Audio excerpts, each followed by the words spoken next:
Good afternoon. Actually, I think it's still morning in this beautiful sunny Michigan day here. We don't get a lot of these this early in the year, but we're going to take full advantage of this day today. We've got a whole bunch of vehicles we're going to be driving. Ultimately, the end, we'll be driving the Rivian and pulling a trailer with it just to get a feel for how all these different vehicles handle with a heavy trailer behind them. So we're starting this morning, and these aren't rented vehicles. These are vehicles that our various people here at Munro own as their personal vehicles.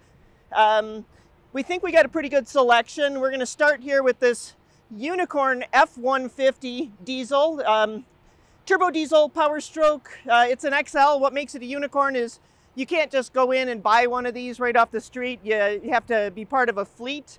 It's about as base level gets. This one doesn't actually even have a trailer brake controller on it. So we'll be pulling a fairly heavy trailer, so I'll have to be a little bit careful here. It has alternate tires on it. They're a little bit bigger than what it came stock with. It's geared at a 355. This vehicle is a 250 horsepower truck. It is 440 foot-pounds of torque at about 1,700 RPM, thereabouts, kind of low. Gets about 20 miles per gallon on the highway when it's just cruising with nothing behind it. So we'll see what kind of average we get pulling this beast behind us. So I think we're going to scroll back and take a look at what we're hauling back here. This vehicle is rated at 10,000 pounds towing capability, and we're pulling behind us, I'm going to say, about 7,000 pounds. So we're probably 75% of its towing capacity here. It's also, as you can see, at the edge of that trailer, so it's kind of tongue heavy for what I would prefer. Kind of squatting down on the tongue a little bit here. You can see the truck squatting a little bit. And what this is the ultimate old when we get to the Rivian behind the new. This is an international travel-all. It's a 1970 vehicle that they based the Bronco off of in some respects. The old Bronco, of course, and now the new Bronco with this. And this is kind of like the International Scout stretch model. It's like the Suburban of the Scout, the old Scout. So the ultimate in old behind ultimately new. So again, about 7,000 pounds back here, dual axle, kind of heavy on the nose, and we don't have trailer brakes on it this round. So let's get in and see what it feels like.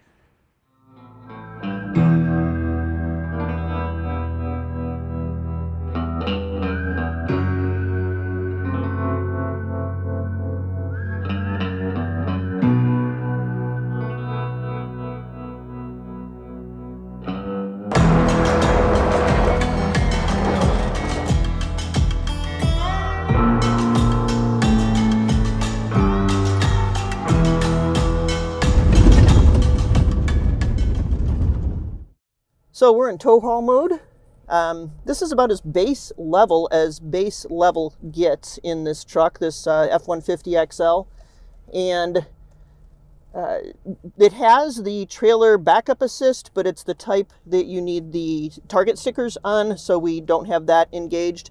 Right now, I'm just in too high. It does have four-wheel drive. One of the nice things that it does have is it has electronic locking diff, which we're not going to be using today on that front either because we're not taking this off-road. Although again, this one has gone off-road a whole bunch of times. I'm interested to see how it sits on the back of the Rivian. The Rivian's got a lot less height to it than this truck does. This height is really nice for towing something that's tongue heavy because it's not going to scrape the hitch or the chains on the ground. Seen a lot of vehicles, people don't seem to realize that when they're dragging their safety chains, they're throwing sparks, which is just not a good thing. So here we're all set to ride safely, and that is a lot of weight back there. Though I'm pretty used to towing things. I've got horses that I've hauled up and down from Michigan to Kentucky I don't know how many times.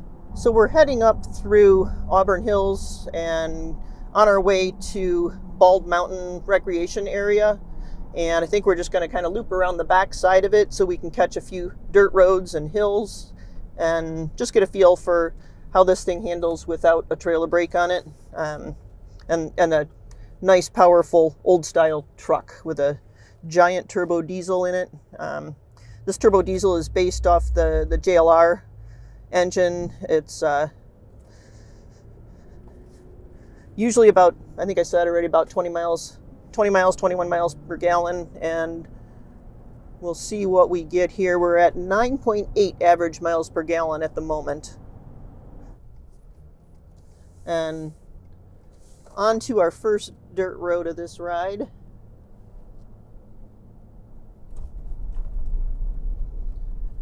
And we're pretty level. Looks like we're heading to a slight uphill, but this truck is not working hard at all to pull us here. We're at about 1500 RPM, and it feels like there's not much back there, even though it's a pretty heavy load.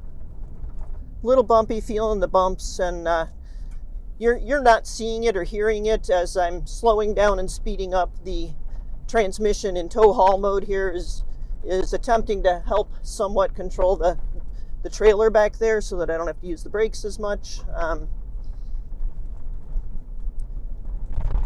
But a very easy haul.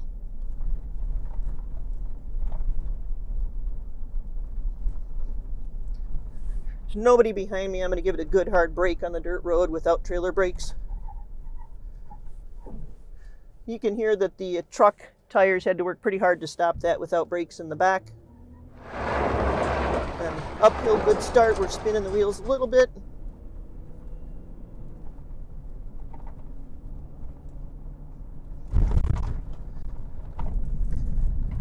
Seems like this road was fairly recently graded, but it's got a little bit of washboarding going on here. Not terrible. Again, you're probably going to hear it in my voice as I'm talking while going down this road. This truck rides like a truck. That's what you expect. We'll have to see if the Rivian is going to be a smoother ride coming through here. I know when it's in tow haul, the suspension sits all the way down at its lowest level, so probably won't get a lot of shock absorbance out of it, but we'll see how it goes. So coming downhill off the freeway. Yeah, really not a problem.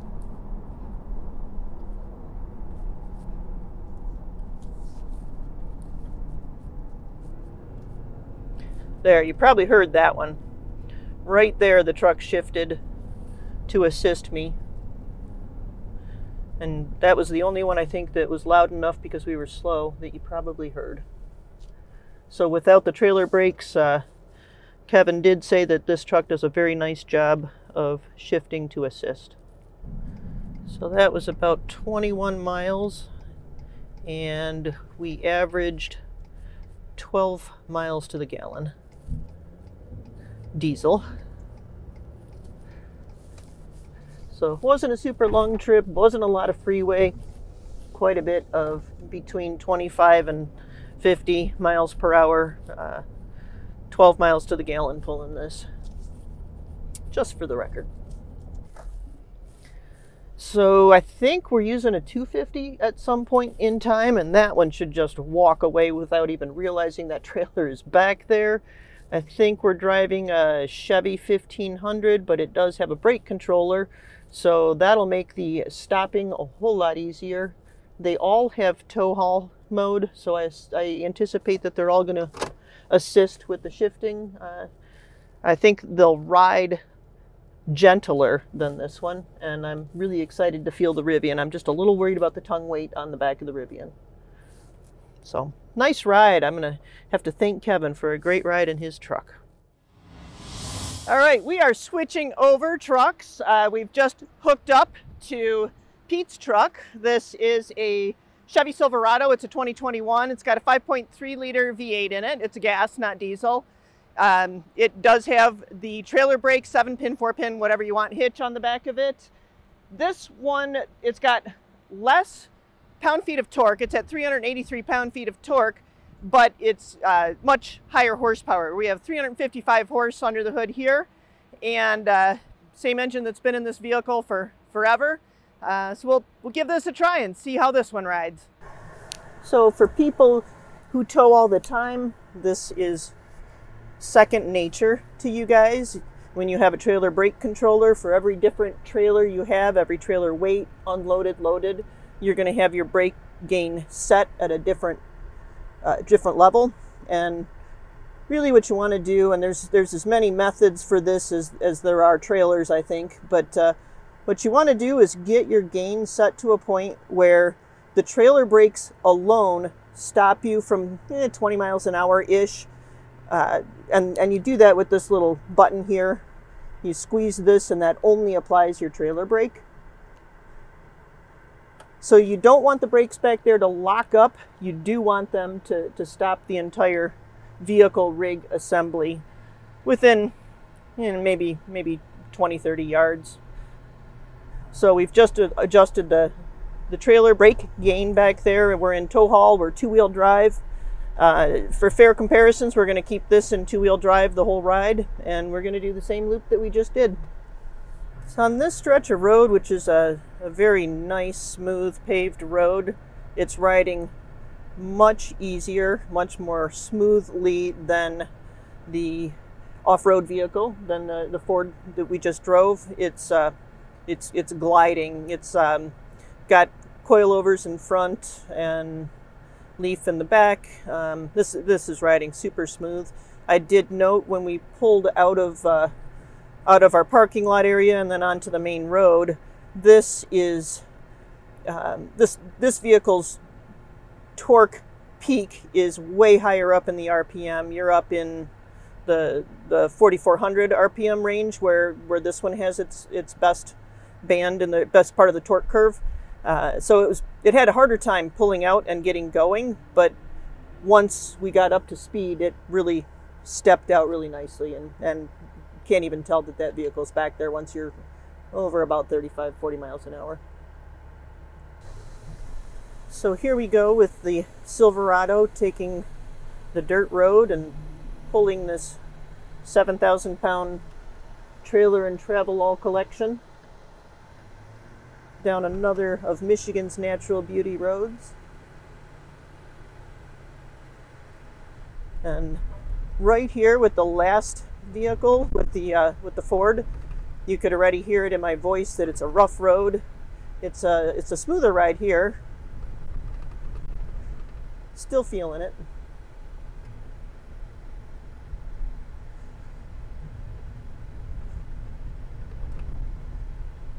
Chucking around a bit less in this vehicle with the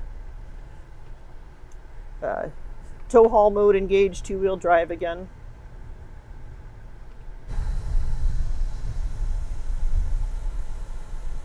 And there was a nice hard stop.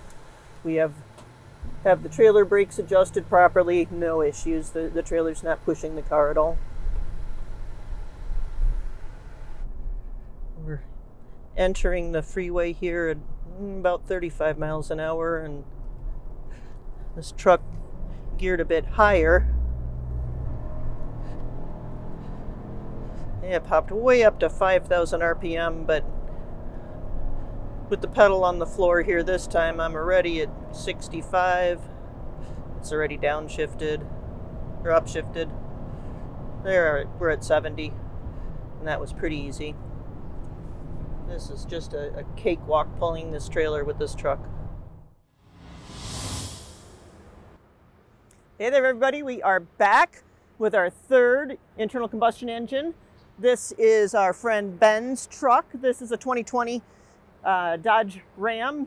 Back I think it still was Dodge Ram, not just Ram. It's got the 5.7 liter Hemi in it. We just looked it up. What is it? I think I said 395 horsepower, and I don't know where in its RPM range it's best, but we'll look that up and we'll drop that in the video somewhere. Looking forward to driving this. This is unfortunately like the first truck I drove. It does not have an integrated brake controller. With this heavy of a load, we should have one, so I'll have to be a bit more careful driving it. Again, for compatibility, comparison value, leaving it in two-wheel drive, and we are again hauling our beautiful international travel all. You're going to notice on this one his truck sits a little higher, which means our trailer is not level. I would much rather have it be level, but it is pretty heavy on the tongue. It really didn't drop the truck all that much as we put it on, so should be a pretty easy drive here. Yeah, first impression is I really wish I had the trailer brakes back, but that aside, this one is unlike the Ford, but similar to the Chevy, running all the way up as I'm accelerating into about the 4,500 RPM range. It's working a little harder than I might have expected with the 5.7 liter, and the last vehicle had 350 horsepower. This has 395, so I expected this just to walk away with it, and it is working a little bit harder. I'm guessing it's not ideal in the low end torque. I think it's happier up at higher speeds. We'll see when we get on the freeway. It's a little tougher to stop, but this is a big heavy vehicle, so it's not a problem. I'm way over what you should be, over about 1,000 pounds of towing. You really want to have those trailer brakes, and we're at 7,000 pounds behind us. But again, this is a heavy vehicle, and it shouldn't have any problems as long as we drive reasonably safely. Yeah, you can hear it working. There we go. I'm not heavy into the pedal. Just kind of casual acceleration, and it's you can hear it revving up. Whereas the Ford was geared so low end, it had great torque in the low end, and it really didn't have to work to start, but then it struggled at the highway acceleration. We're back to Green Shield Road again. We're doing this loop one more time, and this later in the afternoon. It's a little dustier, sun's a little higher, but still just a spectacular spring day here in Michigan. And here we go down the washboard part of it. Natural Beauty Road going by us here, give you a locator. And still a very nice, smooth ride, relatively speaking. Yeah, I think I'd rate this on par with the Chevy. It's not struggling at all here. We're going to go down a hill, up another little hill. Super easy to pull with this. Yeah, at this speed, as long as I'm pulling, not braking, I don't even know it's back there again. So in the Ford, I kind of got pulled around the clover leaf a little bit. Had to slow down more than I might have thought. The Chevy was super simple, walk in the park easy, and this one is pulling no problem, and we'll see what it feels like on the cloverleaf. It's a little higher up. Trailer is tipped a bit down in the back, even though, as I've mentioned a whole bunch of times, it's very tongue heavy. It looks like I don't get to find out. People are going slow on the ramp here. I can see right here how it feels. Yeah, kind of got to slow down on this one. It's pulling the tail around a bit.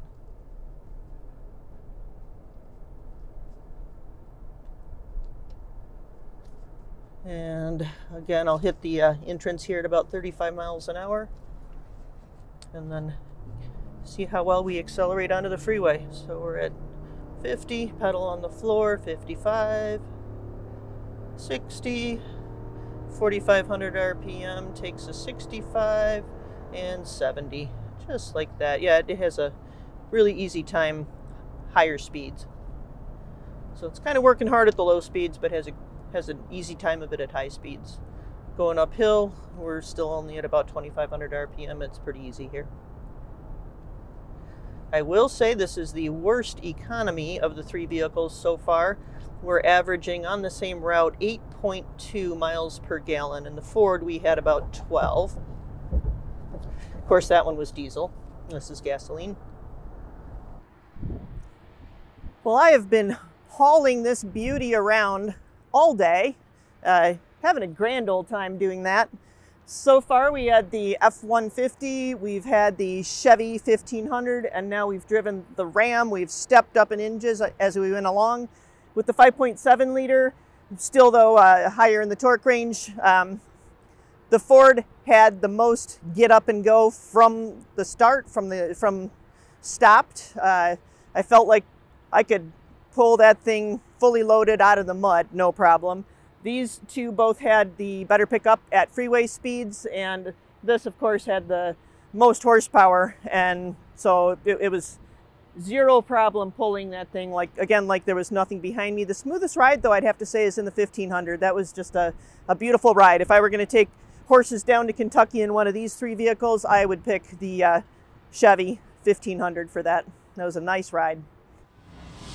Last ride of the day, and it's the one I've been really looking forward to. We are about to pull this venerable antique back here with about the most modern pulling device you can get. There's this, there's the Lightning, there's the electric Hummer coming soon, but I am very excited about seeing how the electric pickup handles pulling this trailer with about a 7,000 pound total weight. And also the tongue is kind of heavy on here, so we'll see what it does to the back of the Rivian as we set it down. We're going to do the full towing experience this time. So right now we have the lift sitting on a scale. We took the tongue weight, which yes, I know it's not a true tongue weight because we're a couple feet back of the ball and the coupler here. But right here, the trailer is sitting down on this 1,040 pounds. So that's a really heavy tongue weight considering this is about 7,000 pounds total. So we have 1,000 of it sitting right on the tongue here. So I am gonna crank this thing down.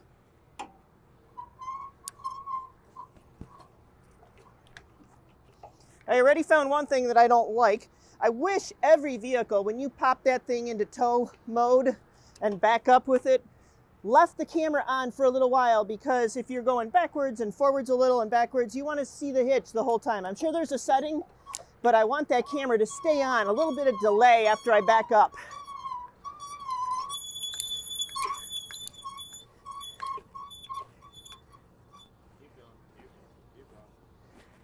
So back away a little. I want to see how much this squats as we drop this down on it.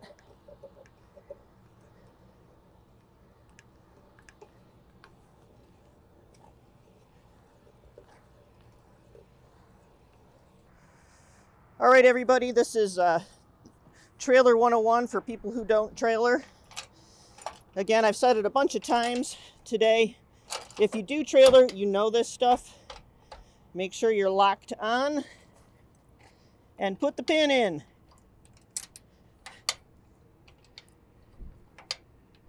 This hitch is a pain in the butt. I may have to shift and drive a little bit to get this thing to slide all the way forward. In the meantime, when you hook your chains, always, always, always cross them so that the left chain goes to the right receiver slot and the right chain comes over to the left. And it's better to hook up than down. I like using the chains that have the spring clasp just to make sure that's not going to come out of there. They also have little rubber catches if you don't have that. There's two reasons that you do that. Two reasons you cross the chain. First is it is less restricting when you turn. So if you have the chains crossed, you're better able to turn and keep your chains shorter. The second reason is if, God forbid, you need to engage your safety, or your safety chains engage because either your coupler comes off, I've seen that, or your hitch pin, for whatever reason, wasn't secured, falls out, whatever. If you have your chains crossed, that tongue will drop onto those chains, and then you have a lot better control. Whereas if they're split, it drops onto the ground, and that's like, I don't know, it's like jamming on the front brake of your bike because this thing digs into the asphalt or against a crack, and that's a pretty darn abrupt stop. So yeah, you always want to cross your chains. Two reasons: turning and so that it supports the tongue if, God forbid, you ever need to use that. So another thing too is your chains should never ever be attached to the coupler. They should be attached to the frame of your trailer, so that if something fails with the coupler, you don't have an issue with having your coupler fall off and your chains are now dragging your coupler while your trailer goes careening off in the distance. Next, you have your emergency brake cable, and you want to have this, really you want this attached to the vehicle. Some people I've seen attach it to the safety chain. That's not a good idea. And then also you want this ideally to be just a little shorter than your chains. So this one needs to be adjusted. I usually tape mine, but anyway, so hook it to the vehicle, not to the chain, and then you want it a little bit shorter than your pull chains, and that's so that you engage the brake before you hit the end of the chain. Next, hook up, and you always want to check your brakes. Don't just trust it.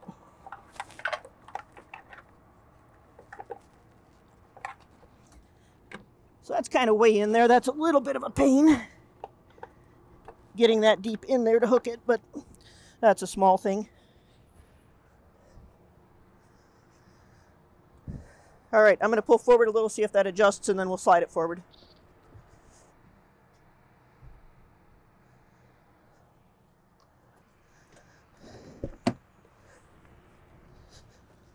Did it adjust? Excellent.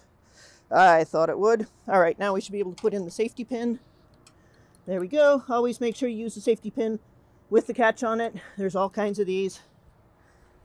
So now we are ready to roll. Have our emergency brake hooked up. I'd like to see, I can already see the trailer lights are on. The vehicle knows the trailer is here. We have lights all the way around. They just turned off, but I saw them on. I'm going to hit the brake, make sure we have some brake lights.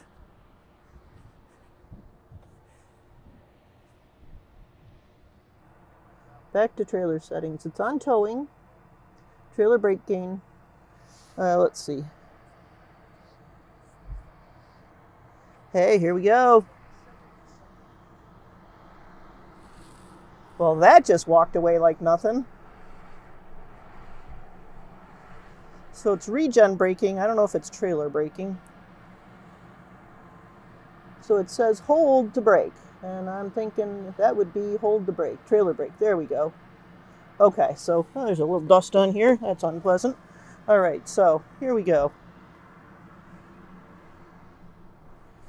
So I'm not sure how you set the trailer brake gain on an electric, because with the regen it already wants to slow down as soon as you let your foot off the brake. So I'm not sure what the standards are. So it definitely grabbed. So I think I'm going to end up adjusting it as we drive. I'm gonna want to feel that it's not locking up the trailer brakes, but that it's definitely assisting me in braking. Because as I said in an earlier video, when you do this, you want to get up to like 20 miles an hour-ish, 20, 25, and then hit the trailer brakes, and you want to feel it stop you, which it just did, within, 20 yards maybe at the max. And so there it did, but there again, it's got regen braking, which is assisting it. So we'll have to see how it feels as I drive. Well, I tell you what, I am really pleasantly surprised. So the thing to watch is going to be the range. It says we have 114 miles of range right now. Oh, there goes Paul in his little blue car. So we'll see how the range... It's a smudge right over the range. I will attempt to fix that, but my hands are one big smudge right now since I played with the trailer grease. Okay, so it says 121 miles. It's vacillating up and down here, I guess, based on my driving. And the regen. So brake gain is the amount of grab or power it sends to those brakes every time you apply the vehicle brake, and you can adjust it up and down here. So now it's grabbing really hard back there, and you can it has to be adjusted for every trailer at every load that you pull, and you kind of remember what you've got back there. With the boat, when I'm pulling the boat, I know what brake gain setting to put my vehicle on just because I've done it so many times. Same thing, unloaded horse trailer, loaded horse trailer. So it's not something you set once and you're done, which is why there aren't generic settings. I'll have to check and see if this has memory, because that's a really nice feature that I know the Sierra, the GM pickup, has, where it can remember up to 6 trailers. And that's really nice to have. So I don't know if this one has that. But so here you set the gain here, and then I wouldn't want to just apply trailer brakes because I'm going about 40 here, but you press the button here and hold to brake just the trailer, and then when you apply the vehicle brake, it does both.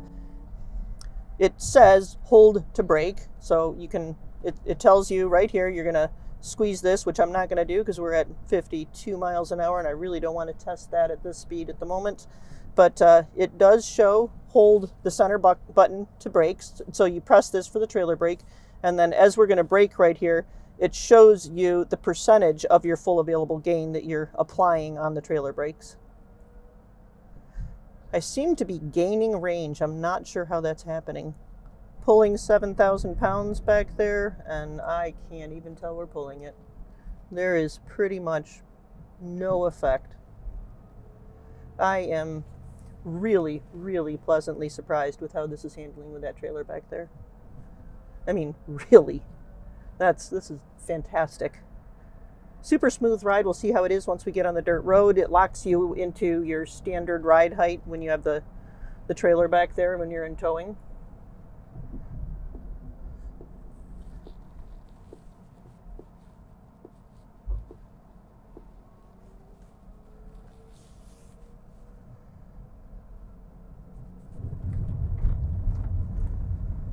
And here's our Natural Beauty road sign again, and so far very smooth ride.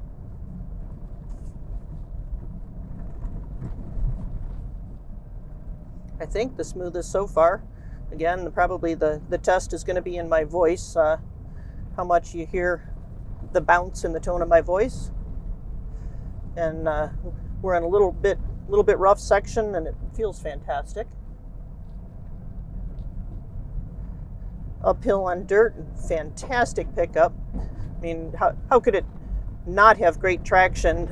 You've got 4 motors. You're driving all 4 wheels here independently, and so you're always going to get fantastic traction.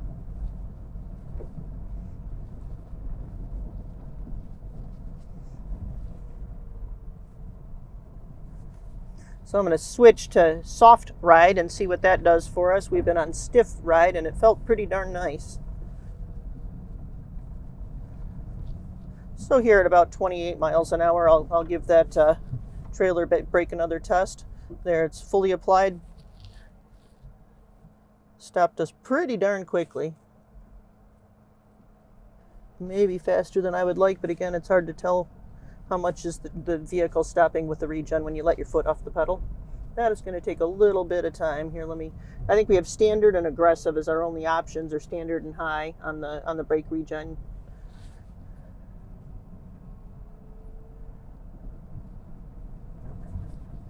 Can we turn stability off? I think not when it's, yeah, you can't turn the stability off when it's in the towing mode. So talking about the trailer brake gain again, here's the level. You can go up to 10, down to nothing. So 0 brake gain or off means that I would be driving this just like I was in the Ford and the Ram that didn't have a trailer brake controller. So yeah, you feel it slide, that's for sure, and it did push the vehicle a bit. This is this should be a pretty heavy vehicle though, comparison, because of the battery pack. Again, we'll have to take a look and mark down the weights, the vehicle curb weights on this film reel when we publish. So I'm going to put the trailer gain back to where I liked it, which was at 6.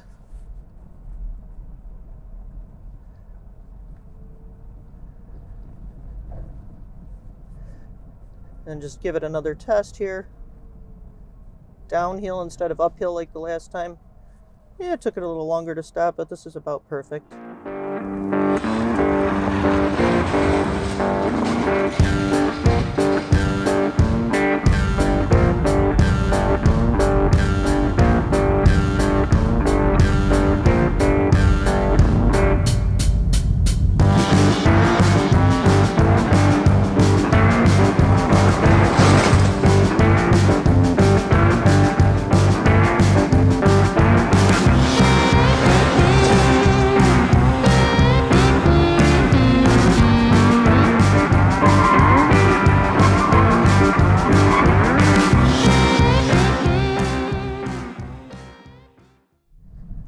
overall, I think this is so much better than I expected it to be, and it's fantastic to drive with a trailer. You can really hardly tell the trailer's back there, and we are at about 65% of the maximum towing on this.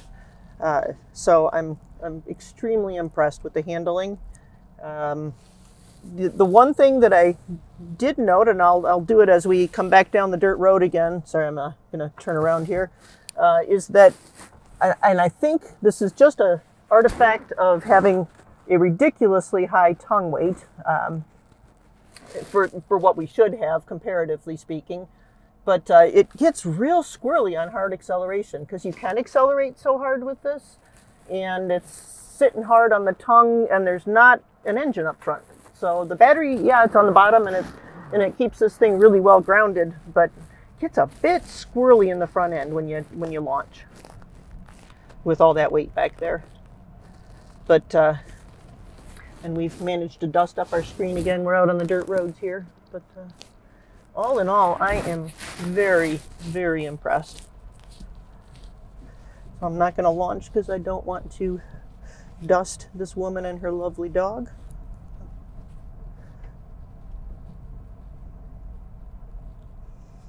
All right, here we go. So I'm going to just really lay into it from a stop.